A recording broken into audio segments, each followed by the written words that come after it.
गुर सदगुरु का जो सिख खाए, सो भलके उठर नाम धियावे। उदम करे भलके परभाती, स्नान करे अमृत सरनावे। उपदेश गुरु हर हर जप जापै, सब किल बिख पाप दोख लह जावे। फिर चढ़े दिवस गुरबाणी गावे, बहदियाँ उठदियाँ हर नाम धियावे। जो सास गिराज ध्याय मेरा हर हर, सो गुर सिख गुरु मन भावे। जिसनो दयाल होए मेरा स्वामी, तिस गुर सिख गुरु उपदेश सुनावे। जन नानक धूड़ मंगे तिस गुर सिख की, जो आप जप है अवरह नाम जपावे। सत्कार योग सत्संगियों, वाहिगुरु जी का खालसा, वाहिगुरु जी की फतेह। आज गुरु ग्रंथ साहब जी में गैर रागों में जो बाणियाँ आई हैं उन पर संक्षिप्त रूप से विचार साझे करेंगे। रागों के बाद गैर रागों में सबसे पहले बाणी आई है श्लोक सहस्कृति। वास्तव में ये संस्कृत के श्लोक नहीं, प्राकृत भाषा में लिखे गए श्लोक हैं। प्राकृत भाषा संस्कृत से अपभ्रंश होकर बनी है, जो सिद्धों और नाथों द्वारा प्रयोग में लाई गई प्राकृत। इस प्राकृत भाषा में ये श्लोक हैं।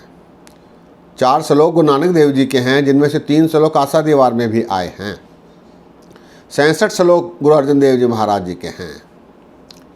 ये श्लोक गागर में सागर की तरह काफ़ी प्रभावशाली, मन पर प्रभाव डालने वाले हैं। इसके बाद 3 संक्षिप्त बाणियाँ आई हैं गुरु अर्जन देव जी की। गाथा, ये भी प्राकृत भाषा में लिखी गई है। इसमें इसे प्राकृत भाषा में गद्य लिखा गया है। प्राकृत भाषा में गद्य, पद्य जो गाए जाते हैं, गद्य जो पढ़े जाते हैं। प्राकृत भाषा में ये गद्य है गाथा। इसमें 24 श्लोक हैं। इसके बाद फुनहे श्रीलेख से बाणी आई है। फुनहे अर्थात संस्कृत में शब्द आया है पुनः। पुनः का अपभ्रंश होकर ये फुनहे लिखा गया है। ये ब्रज भाषा में है, जिसमें 23 पद हैं। इसके बाद एक संक्षिप्त बाणी आई है चौबोले, 4 बोल, मुहावरे हैं। 11 पद इसमें हैं। ये गुरु अर्जन देव जी महाराज जी ने 4 सिखों को उपदेश देते समय उच्चारे हैं, ऐसा इतिहास में आया है। सम्मन, मूसन, जमाल और पतंग, ये 4 सिख हुए जिनको उपदेश देते हुए ये वाणी उच्चारी गई, ऐसा इतिहास में आता है। इन 3 संक्षिप्त वाणियों के बाद कबीर दास जी के 243 श्लोक हैं।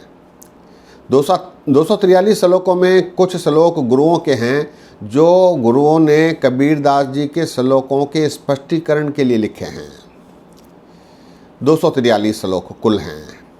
इसके बाद 130 श्लोक शेख फरीद जी के आए हैं। शेख फरीद जी के 130 श्लोकों में भी कुछ श्लोक स्पष्टीकरण के लिए गुरुओं ने नानक देव जी, रामदास जी और अर्जन देव जी ने लिखे हैं। इस प्रकार कबीर दास जी के श्लोक और फरीद जी के श्लोक हैं। इनके बाद बाणी आई है सवैये। सवैये श्री मुखवाक, महला पहला और महला पंजवा। महला पहला में 9 सवैये हैं और महला पंजवा में 11 श्लोक हैं। कुल 20 श्लोक गुरुओं के हैं। लेकिन इतिहासकार मानते हैं कि पहले 9 श्लोक भी गुरु अर्जन देव जी ने लिखे, क्योंकि इसमें गुरु नानक देव जी की उस्तति है। प्रभ दातो दातार प्रयो जाचक एक सरना, मिलो दान संत रेन जेह लग भवजल तरना। इस प्रकार के सवैये गुरु नानक देव जी की उस्तति में लिखे गए, इसीलिए इसे इतिहासकार गुरु अर्जन देव जी द्वारा रचे गए मानते हैं। 20 सवैये गुरुओं के हैं। इसके बाद 123 सवैये हैं भट्टों के, 11 भट्टों के।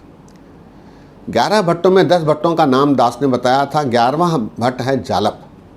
कुल 11 भट्ट हुए हैं। इनके 123 श्लोक हैं, 123 सवैये हैं।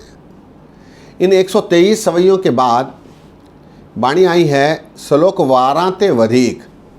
इसमें पौड़ियों वारों आदि के पहले श्लोक लगाने के बाद, छंतों के साथ श्लोक लगाने के बाद जो श्लोक शेष बचे उसे श्लोक वारांते अधिक श्रीलेख से गुरु अर्जन देव जी ने महाराज जी ने यहाँ रखा है। कुल 209 श्लोक हैं। इनमें सबसे ज़्यादा श्लोक गुरु अमरदास जी के हैं। सो इस प्रकार श्लोक हैं जिनमें नानक देव जी, अमरदास जी, रामदास जी, अर्जन देव जी और तेग बहादुर साहब जी के श्लोक हैं। गुरु अंगद देव जी के श्लोक इसमें नहीं हैं।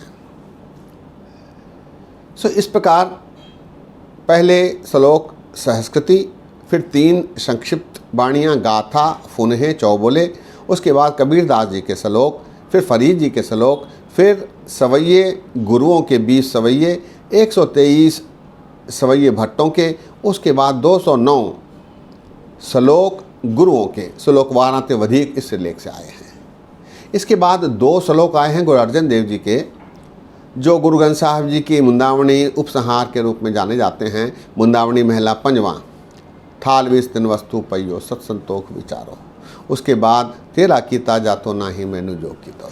इसके बाद अंतिम वाणी आई है रागमाला। रागमाला में 6 राग और 6 रागों के 30 पत्नियाँ रागनियाँ और उनके 48 बरंगन बच्चे, 48 राग। इस प्रकार कुल 84 रागों का नाम इस रागमाला में आया है। 6 राग, 30 रागनियाँ और 48 पुत्र। खष्ट राग उन गाय, संग रागनी 30, सब है पुत्र रागन के 18, 10, 20। पिछली बार दास ने आप जी से अर्ज की थी। सो इस प्रकार वाणियाँ गुरु ग्रंथ साहब जी में गैर रागों में आई हैं। कुल 1430 अंग हैं। इनमें रागों और गैर रागों में वाणियाँ आई हैं। कुछ वाणियाँ 2 बार भी आई हैं। एक आध वाणी सोदर की 3 बार आई है। इस प्रकार वाणी का क्रम है। अब हम इन वाणियों में पहले नित्यनेम पर हम चर्चा कर चुके हैं। बाद में रागों में जो वाणियाँ आई हैं, एक एक राग करके उस पर हम संक्षिप्त रूप से विचार साझे करेंगे। संक्षिप्त तो नहीं होगा, 15 से 20 मिनट एक एक राग पर विचार है। और जो राग बड़े हैं उनको 2 या 3 बार 3 दिनों में पूरा किया गया। सो कल से उन वाणियों पर विचार आरंभते हैं। आप जी के साथ वो वाणियाँ साझी की जाएंगी। सत्संगियों, इन सारे चर्चाओं का उद्देश्य केवल यही है कि हमें अपने गुरुओं की, हमारे गुरु ग्रंथ साहब जी की यथाशक्ति जानकारी होनी चाहिए, ताकि हम उससे लाभ उठा सकें। लाभ तभी उठाया जा सकता है जब वो बात हमें समझ में आती है। जब तक वो बात हमें समझ नहीं आएगी तब तक हम उसे अपने चरित्र में धारण नहीं कर सकते।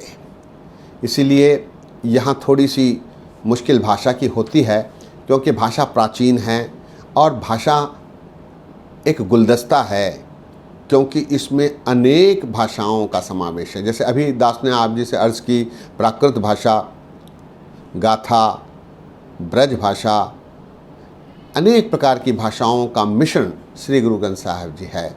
और कुछ भाषाएं अति प्राचीन हैं, जैसे दखणे ननकाना साहब के आसपास बोली जाने वाली बोली है। उस भाषा को उसका आजकल प्रचलन भी बहुत कम है। तो उन भाषाओं को जानने में हमें थोड़ी कोशिश करनी होगी, प्रयत्न करना होगा, तभी उसका सार, उसका अर्थ हम जान सकेंगे। इसीलिए सबसे आसान तरीका ये है कि हम वाणी को लगातार निरंतर पढ़ते रहें। 5 ग्रंथ है, 10 ग्रंथ है, 22-12 हैं, भक्तां की वाणी हैं, अनेक पोथियाँ उपलब्ध हैं। आजकल कंप्यूटर पर भी ये उपलब्ध हैं। इनका सदुपयोग करते हुए, इनका उपयोग करते हुए हमें जब समय मिले, जितना समय मिले, वाणियों को विचारने के लिए पढ़ना चाहिए। नित्यनेम ठीक है, नित्यनेम काफ़ी नहीं है। नित्यनेम हमारा नित्य नेम है, हमारा नियम है, लेकिन नियम से हटकर उठकर और भी वाणियाँ पढ़नी चाहिए, ताकि हम इस जीवन में सफल हो सकें। इस आधुनिक जीवन में सबसे बड़ा सहारा गुरबाणी है। गुरबाणी आपको राह दिखाती है। गुरबाणी आपको एक अच्छी राह दिखाती है जिस पर हम चलकर सफल हो सकते हैं। दास के इतने वचन आज प्रवान करो। अनेक गलतियां हुई हैं, दास को अनजान जानकर क्षमा बख्शो। फतेह सांझी करो। वाहिगुरू जी का खालसा, वाहिगुरू जी की फतेह।